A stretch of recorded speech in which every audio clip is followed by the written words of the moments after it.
Alloh subhanahu va taolo halollikka baraka beradi. Mana shu dunyo qonunlaridan biri.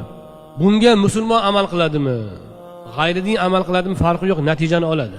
Halol kasb, halollik bilan mehnat qilsa, Alloh bu dunyodagi barakasini beraveradi.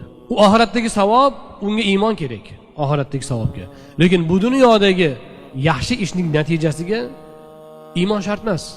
To'g'ri harakat qilib, to'g'rilikda yursa, ishini o'ngidan kelsa, siz hayron bo'lmang, nega bu iymonsiz bo'lsa ham rivojlanyapti deb. To'g'ri, ish to'g'ri.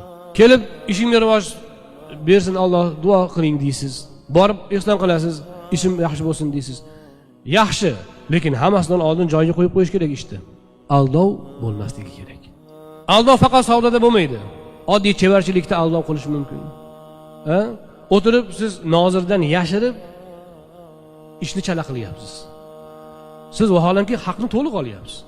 Haqni to'liq olib, mehnatni chala qilib beryapsiz. Uy quryapti hozir ustalar. Ba'zida uy qurib sotishadi. Keyin haligi 3 oydan keyin yoki 1 yildan keyin uylar nurashni boshlaydi.